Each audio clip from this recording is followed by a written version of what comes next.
जल्द ही मध्य प्रदेश एक ऐसा राज्य बनने जा रहा है जहां गायों का वन विहार आकार लेगा। अब तक आपने वन विहार में वन्य प्राणियों को तो देखा ही होगा, पर इस वन विहार में गोवंशी नजर आने वाले हैं। मतलब साफ है कि मध्य प्रदेश की मोहन सरकार अब गोवंश को लेकर बहुत ही ज्यादा संजीदा है। गोवंश वन विहार को लेकर यह खास रिपोर्ट देखिए। मध्य प्रदेश में गौशालाओं के साथ ही अब गौवंश वन विहार का खाका तैयार हो रहा है। इन वन विहारों में प्रदेश भर के बेसहारा गौवंश को रखा जाएगा। इसके लिए राज्य सरकार ने केंद्र सरकार को प्रस्ताव भेज दिया है।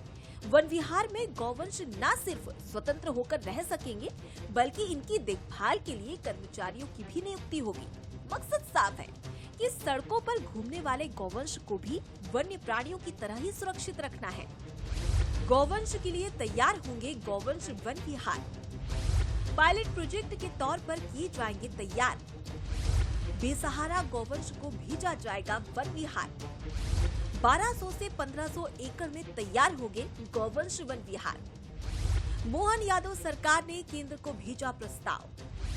रीवा के सिरमौर से होगी वन विहार की शुरुआत में प्रदेश के 10 जिलों में बनेंगे वन विहार। प्रदेश में है 10 लाख से ज्यादा बेसहारा गोवंश। गोवंश वन विहार को लेकर बीजेपी सरकार का मकसद गायों की सुरक्षा करना है।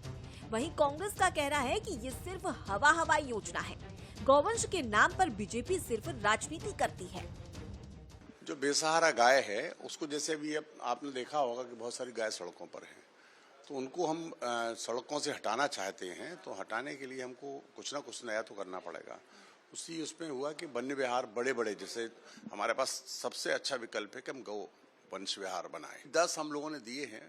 इसमें देखिए अब इसके पीछे सोच ये है कि जैसे जहां पर भी ऐसी जमीन है जहां पर की राजस्व की 400 एकड़ 500 एकड़ जमीन जहां पर पड़ती है, उससे लगा हुआ यदि वन विभाग है, तो ऐसी जगह हम लोग सर्च किए हैं कि जहां पर हमारी राजस्व की भूमि है और वन भूमि लगी हुई है, तो वहां पर हम ये 1000 एकड़ 1200 एकड़ जहां जितनी उपलब्ध हो जाएगी उसके हिसाब से उसको हम वन विहार बनाएंगे।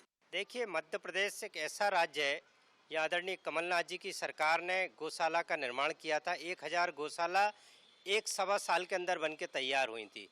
उनने CSR का फंड था जो बड़े कारपोरेट का, उससे 40 गौशालाएं हाईटेक बनाने की बात की थी। उसके बाद से गौशाला के नाम पे गौ सेवा आयोग का गठन हुआ। उसमें बजट का कोई प्रावधान नहीं हुआ, पशुओं को चारे की व्यवस्था नहीं हुई। गौशाला व्यवस्था को पूरी तरीके से ध्वस्त कर दिया। हर पंचायत में एक गौशाला का प्रावधान था, वो किया नहीं इनने। मनरेगा का बहुत बजट दिया था, मनरेगा का बजट का भी उपयोग नहीं किया। मैं कह सकता हूँ कि ये मात्र इवेंट्स मैनेजमेंट के नाम पे हो रहा है, ब्रांडिंग हो रही है। अगर सरकार सड़कों पर आवारा घूमने वाले गौवंश को वन विहार में शिफ्ट करने में सफल होती है, तो न सिर्फ गौवंश की सुरक्षा की बड़ी समस्या का समाधान होगा, किसानों की फसल को होने वाले नुकसान से भी मुक्ति मिलेगी, तो सड़क दुर्घटनाओं का आंकड़ा भी कम होगा। रंजना दुबे, बंसल न्यूज, भोपाल।